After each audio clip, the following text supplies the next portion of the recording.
ونصلي ونسلم على نبينا محمد وعلى آله وصحبه أجمعين। সুপ্রিয় দর্শক বন্ধুরা, আপনাদেরকে হক কথা অনুষ্ঠান থেকে অনেক অনেক শুভেচ্ছা ও মুবারকবাদ। আশা করি আপনারা যে যেখানে আছেন ভালো আছেন, ভালো থাকবেন, এই প্রত্যাশায় শুরু করছি। আজকে পবিত্র কোরআন শরীফের শেষ দিকের সূরাগুলোর মধ্যে সূরাতুল আলাক এই সম্বন্ধে আলোচনা করছি। পরওয়ারদিগারে আলম সুবহানাহু ওয়া তাআলা এই সূরাটি নাজিল হওয়ার প্রেক্ষাপট সম্বন্ধে হুজুর সাল্লাল্লাহু আলাইহি ওয়াসাল্লাম বলেন। আবু জেহেলের যে একটি ব্যাপার আছে, যে আবু জেহেলকে আমরা বলে থাকি হুজুরের চাচা, না, এ সম্পূর্ণ ভ্রান্ত ধারণা। কোনো দিক দিয়ে হুজুরের ব্লাড রিলেটেড কোনো চাচা নয়। আব্দুল মান্নাফের দুই ছেলে ছিল, আব্দুল শামস এবং হাশেম। হুজুর সাল্লাল্লাহু আলাইহি ওয়াসাল্লাম হাশেমের বংশের, এই জন্য হুজুরকে হাশেমি বলা হয়। আব্দুল শামসের বংশের হলো আবু জেহেল। কিন্তু এখানে মজার ব্যাপার হচ্ছে যে আব্দুল শামস সে নিজেই আব্দুল মান্নাফের ছেলে না।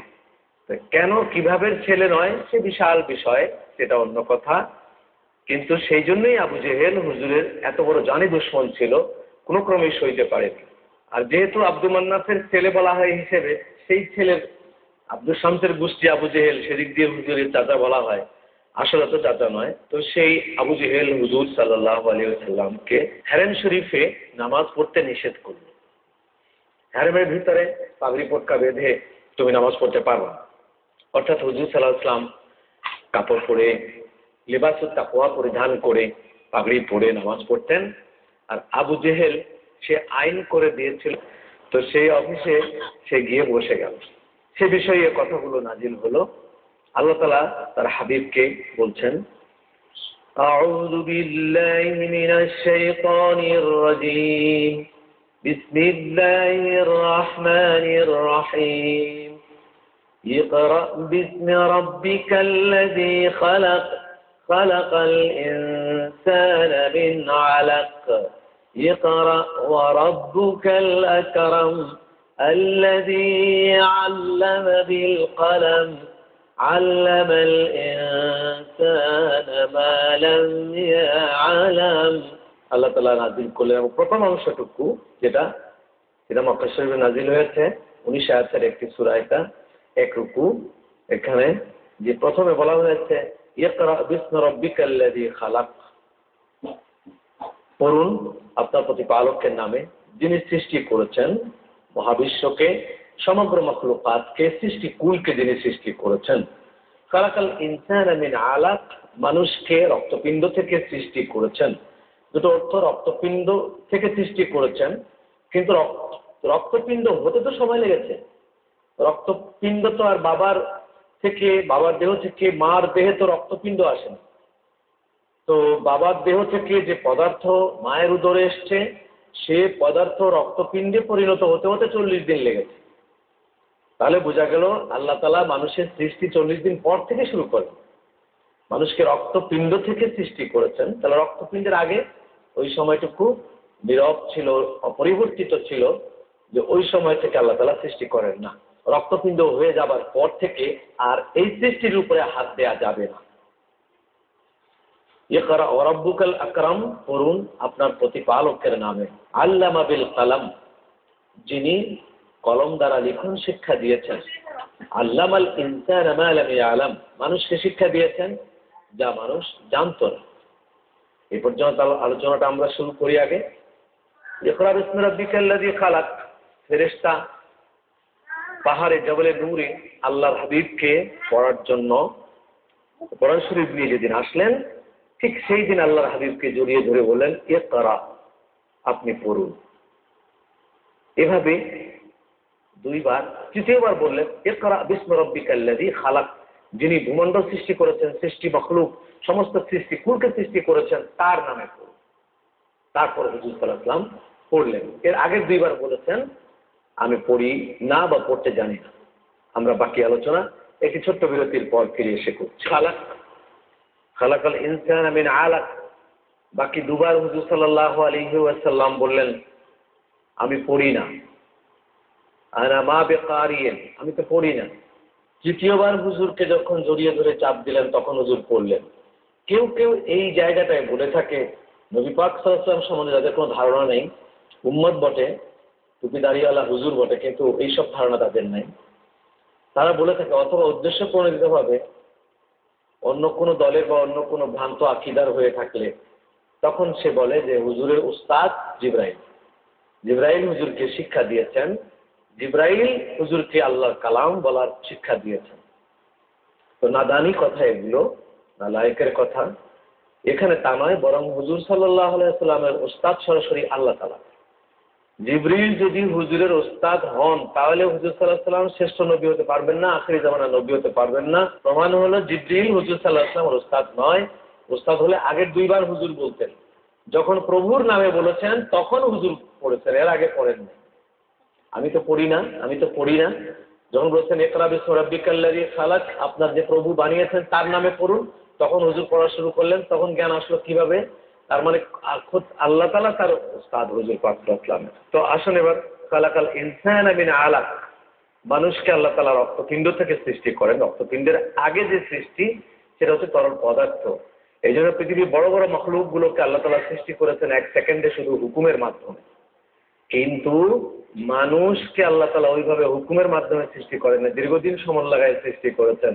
তার প্রথম ধাপটি হলো 40 দিন মার পেটে অপরিবর্তিত অবস্থায় বাপের পক্ষ থেকে যে তরল পদার্থ মার উদয়ে জায়গা নেয়, এটা 40 দিন অপরিবর্তিত অবস্থায় থাকে। 40 দিন পর রক্তে জমাট বাঁধে, এবং ওই জমাট বাঁধা রক্ত থেকে মানুষের সৃষ্টির শুরু আল্লাহ তাআলা করেন।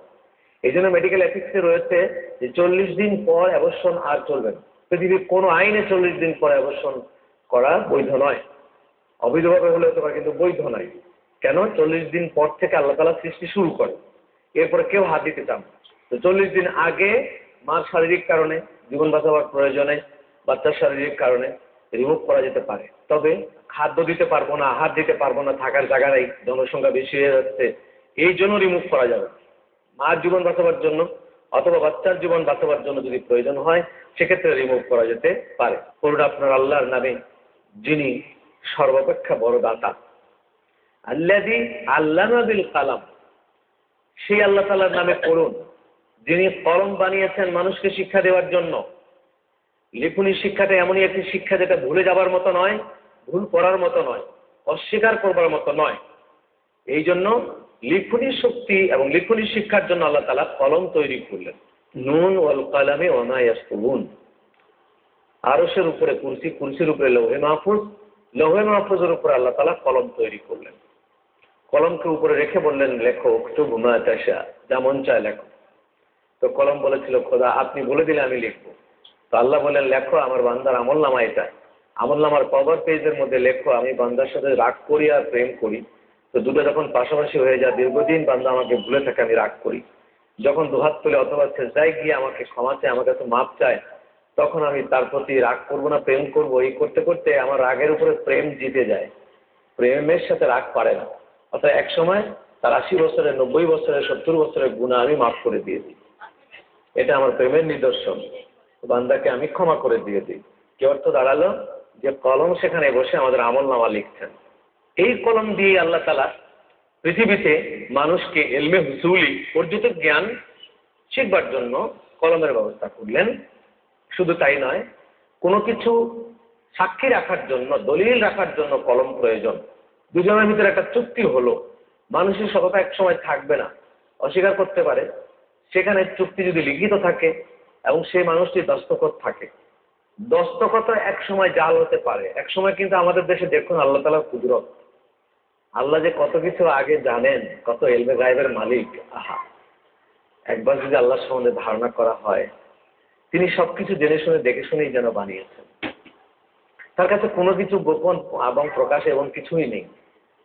যে এই যে মানুষের দস্তখত, এক একজনের সাইন যেটা এক এক রকম, এই সাইনটাও মানুষের বুদ্ধির প্রখরতা এক সময় এমন বাড়বে যে সাইনটাকে নকল করতে পারবে, বহু করে ফেলবে। কি করা যাবে? এখানেও মানুষ কনফিউজ হয়ে যাবে। তখন কি করা যাবে? একটা জিনিস তো মানুষ বদলাতে পারবে না যতক্ষণ এটাকে পুড়ে না দেওয়া হবে, সেটা হলো হাতের আঙ্গুল। এই যে আঙ্গুলের ছাপ, বুড়ো আঙ্গুল, আঙ্গুল কিন্তু সমান নয়, রেখের মতো ধার, ওখানে দাগ আছে, রেখা আছে, পাশাপাশি রেখা আছে। পৃথিবীতে আল্লাহ তাআলা যত মানুষ তৈরি করেছেন, এখন প্রেজেন্ট সিচুয়েশনে মনে করেন 700 কোটি মানুষ। 700 কোটি মানুষের এই আঙ্গুলের ছাপ কারোরই এক সমান, বেশ কম হবেই হবে। এটা তো এটা মাথা থেকে পা পর্যন্ত চলে আসুন না। একটা গাড়ি একটা কারখানায় যদি তৈরি করে, কারখানা গাড়ির জন্য, তাহলে মিৎসুবিশি গাড়িটা এটা কয়েক হাজার তৈরি করে তারপর হয়তো কারখানার ডিজাইন পাল্টাতে হতে পারে, আরেক রকমের গাড়ি তৈরি করে। কিন্তু প্রত্যেকটা গাড়ি বের হচ্ছে এক একটা এক এক ডিজাইনের বের হচ্ছে, এরকম কারখানা কি পৃথিবীতে হয়েছে? কিন্তু আল্লাহ তাআলা একমাত্র মানুষকে 700 কোটি মানুষ পৃথিবীতে এখন আছে, 700 কোটি মানুষকে যদি এক লাইনে দাঁড়া করাইয়া এক এক করে দেখা হয় খুব ভালো করে দেখবেন 700 কোটি মানুষের চুল, চামড়া, চোখ, দাঁত, ঠোঁট, দাড়ি, হাত পা, পেট, পা এবং হাতের রেখা, হাতের আঙ্গুল 700 কোটি রকম। 700 কোটি মানুষ 700 কোটি রকম। কোনো দিনই দুটো মানুষের এক হয় না। 700 কোটি মানুষ তো দূরের কথা, একই মায়ের পেটে একই বাপের ঔরসে দুটো বাচ্চা, 2 ভাই কিংবা 2 বোন, তাদের দুজনের মধ্যে আপনি পাশাপাশি করেন, সে 2 ভাই বোন একরকম হয় না। 2 ভাই বোনের দাঁত, 2 ভাই বোনের চোখ, 2 ভাই বোনের রং একটু না একটু ডিফারেন্স হবেই হবে। এরই নাম ইন্নাল্লাহা আলা কুল্লি শাইইন কাদির, কুদরতওয়ালা আল্লাহ তারই নাম। চলুন আরেকটা বিরতিতে যাই, ফিরে এসে আবার কথা বলছি। যেই আল্লাহ তাআলা সবকিছুর উপরে তার কুদরত মানে ক্ষমতা রয়েছে, সে ইচ্ছা শক্তি রয়েছে, ক্ষমতা রয়েছে, পাওয়ার রয়েছে, এটা বোঝা যায় যে এত কোটি মানুষের আঙ্গুলের ছাপ এক নয়। সেই জন্য সই পর্যন্ত নকল হতে পারে। যদি সইও নকল হয়ে যায় তখন ডকুমেন্ট, লিখিত ডকুমেন্ট কি দিয়ে বোঝা যাবে? সেই জন্য আল্লাহ তাআলা আঙ্গুলকে রেখা বানিয়ে রেখেছেন, এটা টিপসই দিয়ে। টিপসই তো আর নকল হতে পারবে না। ওই টিপসই যখন কম্পিউটারাইজ ভেরিফাই হবে তখন ধরা পড়ে যাবে যে এই টিপসই এই লোকটা, অন্য লোকের নয়, কিংবা এই টিপসইটা এই লোকের নয়। সই জাল করেন, টিপসই কিভাবে জাল করবে? তা এখন সেই জন্যই আল্লাহ তাআলা বড় সায়েন্টিস্ট, সকল সায়েন্টিস্টের সায়েন্টিস্ট আল্লাহ তাআলা। সায়েন্টিস্টদের যে ব্রেন আবিষ্কারে সেটা কে দিয়েছে? সেটা তিনিই দিয়েছেন। আজকে বিজ্ঞানীরা মহাকাশ চলে যাচ্ছে, কে দিয়েছেন? তিনিই তো যেতে দিয়েছেন। তো যিনি একটুখানি অহংকার করেছেন তাকে তিনি আবার বুঝিয়েও দিয়েছেন ওইভাবে। যেমন আমরা শুনেছি টাইটানিক তৈরি করে সমুদ্রের পানিতে নামাবার আগে বলা হয়েছিল যে পৃথিবীর কোনো শক্তি নাই যে সমুদ্র গর্ভে একে বিলীন করে দেয়, একে নষ্ট করে এমন কোনো শক্তি সমুদ্রে নাই। যত বড় মাছ হোক, যত বড় কিছু হোক, এটা নষ্ট হবে না, খুব শক্ত এটা। তো পানিতে নামিয়ে কিছুক্ষণ চলার সাথে সাথেই সেটা 2 ভাগ হয়ে ফেটে গেল মাঝখানে এবং তলিয়ে গেল, আজ পর্যন্ত তলেই রয়েছে। তার অহংকারকে চুরমার করে দিয়েছে আল্লাহ তাআলা। যে সমুদ্রের পানির ভিতরে আইস ছিল, বরফের মধ্যে ধাক্কা লেগে ওটা 2 ভাগ হয়ে গেল। তো সেই জন্য অহংকারকে আল্লাহ তাআলা চুরমার করেন। অহংকার আল্লাহ তাআলার চাদর, অহংকার যে করে সেই জন্য আল্লাহ চাদর নিয়ে টানাটানি করে, এটা আল্লাহ তাআলা সহ্য করেন না। এ দেখতাম আল্লাহ তাআলা বলছেন খালাকাল ইনসানা মিন আলাক ইকরা ওয়া রাব্বুকাল আকরাম আল্লাযী আল্লামা বিল কলম আল্লামাল ইনসানা মা লাম ইয়ালাম। আল্লামা বিল কলম, সেজন্য কলমকে আল্লাহ তাআলা দিয়েছেন। আগে লেখা পরে পড়া, লেখাপড়া সবকিছু লিখে লিখে প্র্যাকটিস করে সেটা হৃদয়ে, আগে হাতের লেখা হয়, তারপরে হৃদয়ে লেখা হয়, তারপরে সেটা মুখস্থ হয়। সেজন্য কলম তৈরি করেছেন এবং শিক্ষার সূত্র হচ্ছে কলম দিয়ে। শিক্ষার মৌলিক সূত্র কলম। আল্লামাল ইনসানা মা লাম ইয়ালাম, আল্লাহ তাআলা জানিয়েছেন, মানুষকে জ্ঞান দিয়েছেন।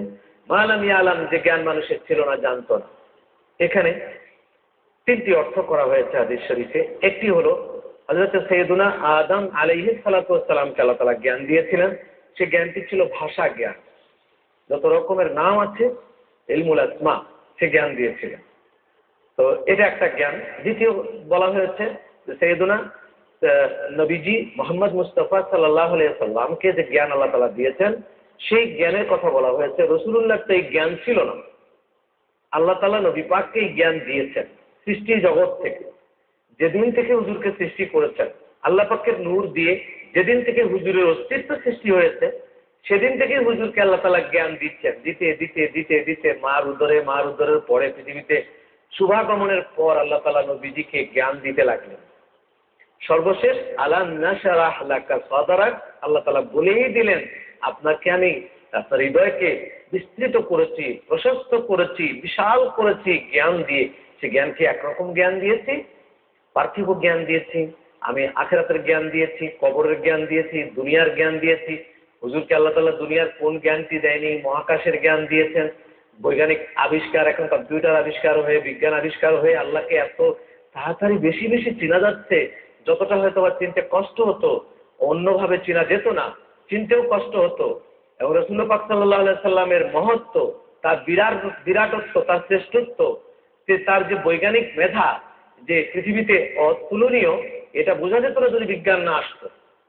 বিজ্ঞান পৃথিবীতে না আসলে পৃথিবীর তথাকথিত জীব জানোয়ার সাদৃশ্য সভ্য সমাজ, যারা যে সভ্যতা, জীব জানোয়ারের আচার আচরণকে যারা নিজেদের কালচার মনে করে, এগুলো এখন পৃথিবীর সভ্য। পৃথিবী এভাবে চাকা উল্টাবে, ইতিহাসের পাল্টাবে।